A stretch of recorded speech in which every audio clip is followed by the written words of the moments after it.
kenapa gastritis atau GERD gejalanya mirip sama serangan jantung. Sampai-sampai waktu gejala pertama itu salah mengira kalau kena serangan jantung. Ya, karena jantung itu kalau kamu sadar nih tato saya ya. Nih, jantung itu ada dua ruangan, ada dua atrium, ada dua ventricle, oke? Nah, kalau misal ada terjadi gangguan di dekat bagian kanan, ini jantung kan betul gini di bagian kanan, ya manifestasinya akan mirip sama lambung, Mas. Gitu loh. Jadi, kalau kamu gejalanya pada GERD, GERD itu ada singkatannya gastroesophageal reflux disease, alias asam lambung yang naik. Naik, keluar dari katupnya, terus akhirnya tembus esofagus dan menimbulkan rasa sensasi panas. Kenapa? Karena asam lambung itu bersifat korosif. pH-nya cuma 3.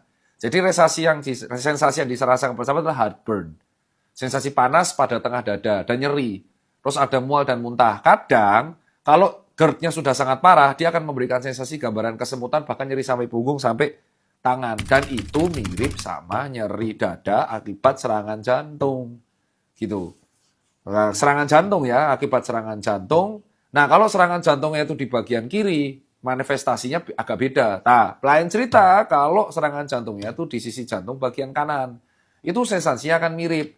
Cuman pembedanya itu yang bisa bedain adalah tenaga kesehatan. Nah, itulah sebabnya kenapa banyak dokter jantung itu meluruskan isu bahwa GERD tidak buat kematian.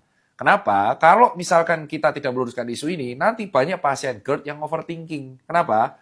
Karena panic attack itu bisa meningkatkan produksi asam lambung. Sehingga nanti malah memacu kambuh GERD-nya. GERD itu terjadi karena pola makan yang berantakan dan lifestyle yang berantakan.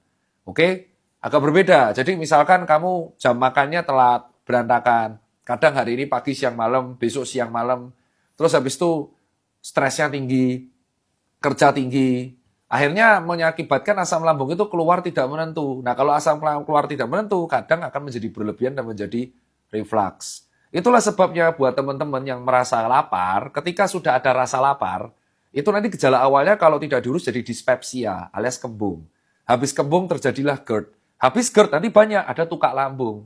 Namanya peptic ulcer. Jadi lambungnya itu lecet ke dalam, ada ulcernya. Nanti kena infeksi Helicobacter pylori, jadi infeksi di situ. Ada lagi namanya gastritis. Kalau kena di sini jadinya esofagusnya rusak. Nah, itu yang terjadi. Nah, untuk mencegahnya adalah misalkan kalian sudah kelaparan dan kalian belum menemukan cemilan, kalian bisa minum air seteguk 2 teguk setidaknya. Jadi jangan pernah membiarkan kamu itu dalam keadaan sangat lapar, karena dalam keadaan lapar itu artinya asam lambungmu sudah produksi berlebih. Dan gejala utamanya itu kalau pagi hari. Biasanya kalau GERD pagi hari dan sangat parah, itu pahit lidahnya. Terus kedua, ludahnya bisa kuning.